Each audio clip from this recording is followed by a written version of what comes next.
In today's video, we're going to talk about swing faults that are caused just by your setup. All right, so before you go to a different video, make sure you watch, because most faults in your golf swing are caused by setup mistakes that you don't even know that you're making. So if you're watching a video trying to get a perfect takeaway, if your setup is incorrect, you're never going to have that perfect takeaway. If you're trying to get the club to the top perfectly, but your setup is wrong, it's not going to get there. You're going to have to make all sorts of swing adjustments to get it where you actually want it. And by the time you make all those adjustments, something else is going to be wrong. And most of it stems just because you set up incorrectly. All right, so make sure you watch. We're going to cover a whole bunch of different faults that are caused by the setup. All right, if you've ever watched a lesson by a high-ranking professional, or basically them giving like a tour professional on the PGA Tour a lesson, a lot of the times those guys, their lessons are kind of simple. It's just because they've made some sort of swing mistake because their setup was a little bit off, right? And a lot of our big swing mistakes are created because we set up incorrectly and we don't even know it. Okay, so we're going to cover all those today, and this should be something that can really help your golf swing without you having to do a whole lot of changes. All right, so it's going to be a great video. If you're brand new to our channel, subscribe. We make these every Tuesday and Friday. If you hit the bell button, you get all the notifications of the videos that we are posting on those days, and then give us a thumbs up if you enjoy that content today.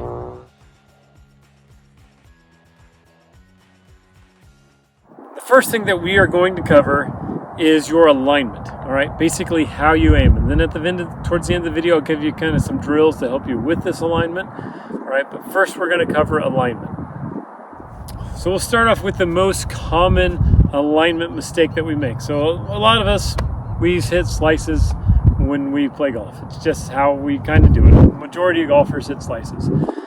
So what they start to do is they'll set up to the golf ball, and instead of aiming straight, they open up and they try to play that slice. The only problem is, the more that you open up your stance like that, the more the slice is going to become extremely dominant. All right, it's going to start moving more and more and more, especially as the round goes on and your timing with your hands doesn't get as good. So the first thing that you can do to help you fix that slice is get rid of that open alignment. Start to square your feet up with your actual target. This is something you probably want to do on the range to begin with, just so you know the timing, all right? But this is your first step to help you start fixing that big old slice. Another mistake that we commonly see is we actually aim our feet at the target. So if I'm aiming at the black flag with my feet, I'm actually aimed to the right. So thinking that I'm aimed at the target, I'm actually aimed right, because everything is parallel. So when you set up, you want to be parallel with the target, because then you're actually aimed at the target. Now the fault that comes with this, basically aiming at the target like we are, or at our feet at the target, you have two swing mistakes that start to be created. Either you most commonly do is to get the ball to actually go at the target. You start to come down steep and you start to pull it at the target without you even understanding, man, this is why am I starting to pull everything? Why is this happening? And it's just caused because your feet were aimed at the target rather than parallel with the target. So that is a very common mistake, especially for those who went from, one day I was drawing the golf ball and the next day I started hitting a bunch of hooks and slices and things started going everywhere. It's because your aim started to mess with you. So we start to pull it onto the target, or if you're still really good with your playing, you start hitting everything right, and you start to think something's wrong with my golf swing. Why do I hit everything right?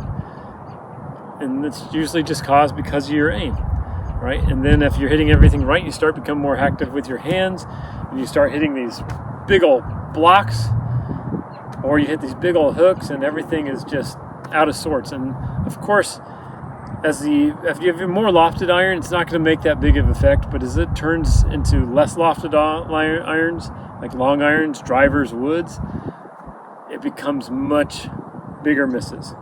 Now we're going to talk about body alignment in the setup, because a lot of times that leads to your path to sit, or the way the club swings into the golf ball.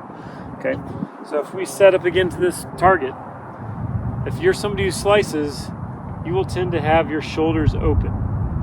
Okay, shoulders open leads to a path of across it. So automatically you're going to start slicing it more, and then you might start aiming your feet more to the left, and then it just becomes uncontrollable about how much that ball moves. So you need to start squaring up your shoulders with your feet at the target. Now, if you tend to set up with your shoulders closed, it does help you have more of a shallow path, but at the same time, it can lead to you being stuck. So you start hitting those blocks, or you start hitting those big old swing and draws. Okay, so you have to kind of be patient with that as well. All right, so you've got to make sure that your shoulders match wherever your hips and wherever your feet are going. It's super important. Now we're going to talk about the body alignment from face on, because that takes a big role in all this also. From face on, if you've watched any of my videos about tilt or secondary axis tilt, all right, this plays a role too. So if you play with open shoulders, all right, you'll see that my head tends to go to the wrong side of the ball. You're going to slice the ball automatically. Even whenever the head is in front of the ball, or you tilt it the wrong way, you're probably going to be a slicer, or you're going to get stuck and you're going to hit a bunch of big old blocks out to the right. Okay, so your body alignment from face on makes a big role. So when you set up to it, I want you to feel like you have a little bit of tilt. Okay, left hip goes forward a little bit, weight stays even, but your head feels like it's more behind the golf ball. This might feel different to a lot of you, but it's super important. Now, if your shoulders are closed, you'll see that my head tends to kind of go back behind it, which if you're somebody who slices it, that is the better way to go. All right, but really what we just like to see is a little bit tilt, and we still like to see those shoulders look like they're square down the line. So again, from down the line, just with a little bit of tilt, right? You'll notice that your right shoulder tends to go a little bit lower, your left shoulder goes a little bit higher, which is totally fine. That's exactly how it should be, right? If I go the wrong way, open those shoulders, the head goes in front of the ball, and then I become somebody who tends to reverse tilt. You'll have lower back pain, and because of the seesaw effect, right, left, addition, every once in a while it'll go straight. If you're somebody who's seeking that perfect takeaway, it has to start with the setup, okay? Yes, the hand motion and what the arms do is important, but if your setup is wrong, you're not going to find that perfect takeaway, that perfect backswing. So one thing that we want to look for when you set up to it is we want to make sure you're the right distance from the golf ball. So some simple checks is, some people say you want like a hand width. If you run your right arm down your leg, or both arms down your leg, it should touch the top of your kneecaps, right? And you should be bending over from your spine. If you bend a lot like this, you can still touch your kneecaps, but that is not exactly the setup that we see on tour, is it? Okay, so just a little bit of knee flex, basically lock and relax, hinge from your hips, touch the top of your kneecaps, right? Check you're the right distance away, right? And that is a traditional way that you can check to see if you're standing the right distance from the ball. Now we're going to see if we're on balance when we do set up that way. Make it a little bit more advanced, we're going to talk about the balance part of it.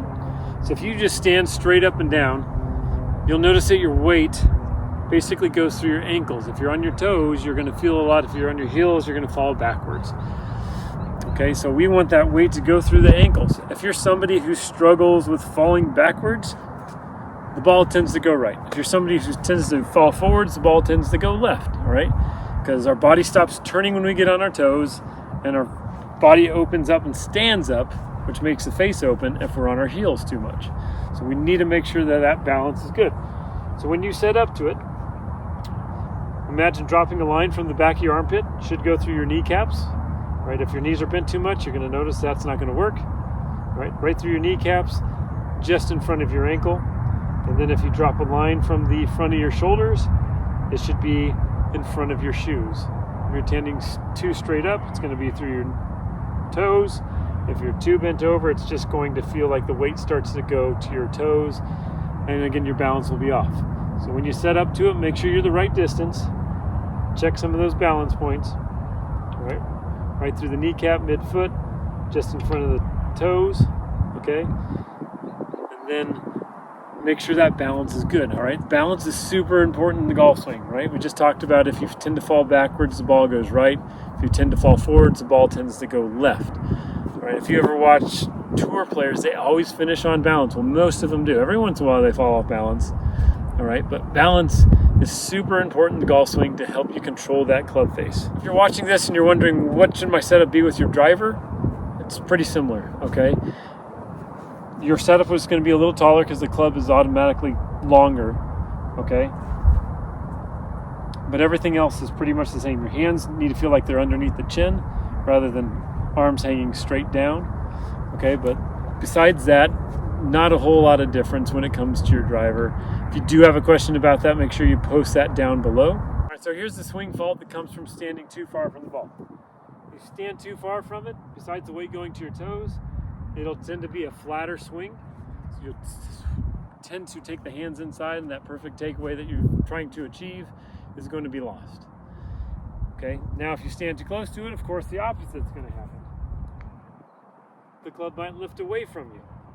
All right, might lift away, the hands might get too high, and you might not turn enough, and you might chop down on it and hit a big old slice or lots of chunks, stuff like that. Right, that's why you got to find those balance points and make sure you're the right distance from the golf ball, because it's, if nothing else, it's going to help you strike it more in the middle, which of course is the most important thing. The more you strike in the middle, the less that ball is going to want to move off course. All right, so we covered aim issues, we covered alignment issues with the body, and we covered balance point and how far you should stand from it. Those are all things that are pretty essential to make you swing the club the best that you possibly can. Right, now I'm just going to give you a really practical way to practice basically your aim. How far you stand from it and everything like that, you just have to get comfortable with it. Personally, I tend to stand a little close to it, so I always have to feel like I'm reaching for it, even though I'm not. But we'll give you just a really simple way for you to check your alignment, because most of our swing faults that we create are due to that. This is how you're going to practice your alignment. It's really simple. This is the way I do it. It's just the simplest way possible. First, you're going to find your target, of course. So whenever you go to the range, you need to have a target. If you don't have a target and you're just hitting it out into the range, you're not accomplishing a whole lot besides just hitting a golf ball. It's not going to translate into the golf course if you spend hours at the range, but you have no aiming point that you're going for. So first, I usually find something in front of the golf ball, like a foot or two, and I'll step behind it, and then I'll find my target. Okay, and then all I'm going to do is I would line my club face with the target. I'd line my feet. I lay the club or the stick down. I go back behind it and I check it. Looks good. I'm parallel with the target. And now automatically I don't have to worry about that anymore. Something that you can do when you're around the range is always have a stick down there. You're going to see most tour pros, if you ever go watch them on the range before an event, there's usually an alignment stick or a golf club, something down to help them aim. Okay, so if they are good enough to do it, we should be good enough to do it also. Thanks for watching today. If you have any questions, post them down below. If you haven't subscribed already, hit that button, and we'll see you here next time.